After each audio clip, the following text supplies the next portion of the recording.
Maître vulgarisateur, il explique et communique l'inexplicable. Mario Dumont. De la musique aux oreilles. On lui a parlé hier matin, on va le refaire aujourd'hui pour faire le point. La poussière, sans mauvais jeu de mots, la poussière et la neige ayant fini de retomber. Comment on peut penser la prochaine semaine, les prochains jours à Montréal? Philippe Sabourin, porte-parole de la Ville, est avec nous. Bonjour. Merci de me recevoir. Bon, vous nous parliez hier de trottoirs à 50% qui étaient perdus, là, qui étaient enneigés. Est-ce qu'on commence à faire du progrès? Est-ce qu'on libère des trottoirs d'heure en heure? Je vous mettrai pas de la poudre aux yeux, là. On a encore 50% de nos trottoirs, beaucoup dans le secteur résidentiel, là, qui sont impraticables. Donc, on demande vraiment, il y a un appel à tous, là, surtout les automobilistes. Ils vont reprendre leur auto là, tranquillement, fait qu'on leur demande vraiment de réduire la vitesse, de garder leur distance, de faire très attention. Il y aura des piétons dans les rues, là. C'est inévitable. Ah oui. Puis pas juste dans des petites rues, là. Il y a des rues artérielles même où on a des trottoirs difficilement praticables. Tu sais, j'en veux pour preuve le trottoir de la rue Papineau. À mon sens, c'était pas pratiquement pas praticable. Même chose pour Sainte-Catherine. Donc, c'est pas juste dans des rues résidentielles. Mais là, qu'est-ce qu'on fait pour les trottoirs? Sur des grandes artères. Mais qu'est-ce qu'on fait pour les trottoirs? Mais là, la première affaire que je veux vous dire, c'est qu'on a parlé avec le service de police. Là, le SPVM m'a appris qu'il va augmenter là, les patrouilles dans les corridors scolaires. Alors, sachez-le, là, les policiers seront très présents. Ils vont être déployés autour des zones scolaires pour les heures d'entrée et de sortie. Donc ça, c'est un bon point. On va maintenant mettre l'emphase, puis on a commencé hier matin, on s'en était parlé. On fait les choses différemment. On a commencé plus tôt le chargement de la neige. On s'est dit hier qu'on avait au moins pour 8 jours. Hein? Je crois avoir insisté sur au moins 8 jours parce que ça va être difficile. 8 jours, c'est avec toutes les conditions gagnantes, mais ça pourrait être plus long. À preuve, dans la nuit, hier, on a atteint 5% d'avancement. Alors, on va se réajuster. On va prendre une vitesse de croisière. On aura une idée de la fin. Mais assurément, ça sera pas avant 8 jours. Ça, on s'entend tout le monde là-dessus. Et ça va demander de la collaboration. Autre élément nouveau depuis qu'on s'est parlé, Mario, hier. La Ville de Montréal suspend pour 7 semaines les services de collecte. Déchets, bac brun, recyclage. Là, il y en a des fins finaux donc, qui vont essayer de... Donc, quand vous dites pour une semaine, c'est jusqu'à lundi prochain, ça? Ça veut dire qu'on reprend ça lundi matin prochain? Oui, c'est la décision pour l'instant qui a été prise.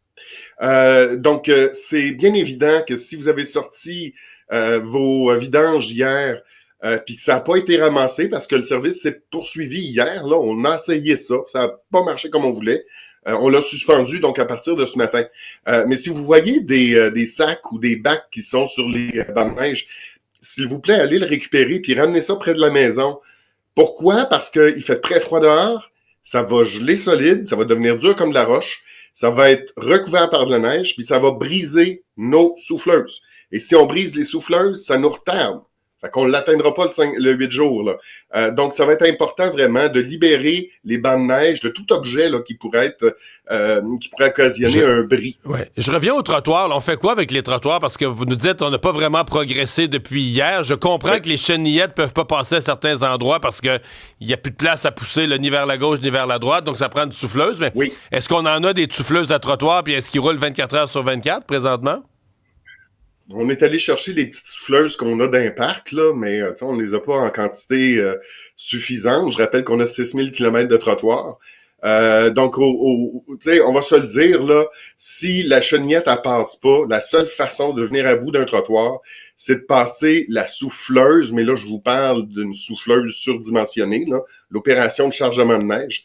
Donc, c'est pas compliqué. De la façon que ça va s'opérer sur le terrain, là, il y a le premier équipement, ça sera une espèce de pelle là, qui va venir chercher de façon latérale la neige sur le trottoir, qui va la prendre, la rabattre dans la rue.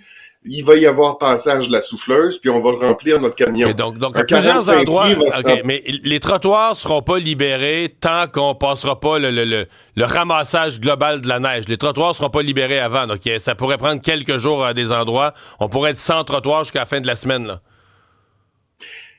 Mario, j'apprécie votre clarté. C'est ça. Ouais, je suis pas sûr que les gens vont être contents. Pour libérer les trottoirs, ça nous prend de l'artillerie lourde. Ça va être long. Puis c'est pour ça qu'hier, je disais, tu sais, aidons-nous, là. Ça va prendre de la solidarité, ça prend de l'entraide, ça prend des voisins, des voisines qui posent le bon geste. Allez voir les personnes âgées de votre rue, des personnes à mobilité réduite, offrez-leur de faire un chemin jusqu'à la rue parce que ça pourrait prendre quelques jours. Avant de libérer les trottoirs. Dans les autres problèmes reliés à la ville, est-ce que... Parce que j'ai l'impression que vous allez avoir des remorquages complexes. Quand vous allez... Ce qui accélère, évidemment, quand tous les véhicules sont enlevés, là, ça accélère, on passe la souffleuse puis le camion à côté, puis là, on fait le chargement de la neige, on ramasse de la neige. Mais je sais pas si sur chaque segment, là, s'il y a 3-4 véhicules abandonnés ou des personnes découragées qui n'ont pas réussi à pelleter, ça veut dire qu'à chaque fois, c'est quoi? Vous pelletez un peu, vous remorquez. Est-ce que vous êtes craintif là, qu'on ait aussi une complication en termes de véhicules, de gens découragés ou pas assez en forme physique pour et qui sont prêts à payer le remorquage, mais qui disent, moi, mon véhicule, je le laisse là.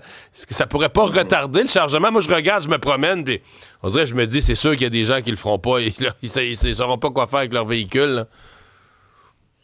Il y a peut-être une occasion d'affaires pour les jeunes qui veulent un petit emploi après l'école, non? Ouais. Effectivement.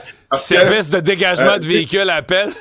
Oui, ça serait super. Parce que, tu sais, on va se le dire, sur une tempête normale de 20 cm, nous autres, on remorque à peu près 50, ça c'est dans le meilleur des cas, sinon 75 véhicules à l'heure. À l'heure? Sur 24 heures, là, imaginez-vous, là, à chaque heure, on remorque 75 véhicules. Donc, mettons un à la minute. Oui. Puis ça nous... J'aime ça. Puis ça nous retarde de 5 à 10 minutes à chaque fois. Fait qu'imaginez le temps fou qu'on perd, là. Puis si on perd ce temps-là, on y arrivera pas en 8 jours, c'est bien certain. Donc, on met à la disposition des gens des stationnements gratuits la nuit. 8500 stationnements gratuits. De jour, les premières heures, là, vont être les premiers jours. Parce qu'on n'a pas encore libéré les grands axes.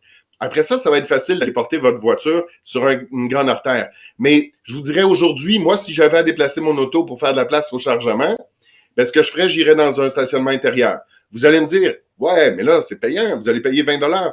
Mais c'est quoi 20 $ par rapport à 186 $ que vous allez avoir en frais de remorquage, de tickets? Donc, ce serait un bon placement. Philippe Sabourin, merci beaucoup. Au revoir. Merci.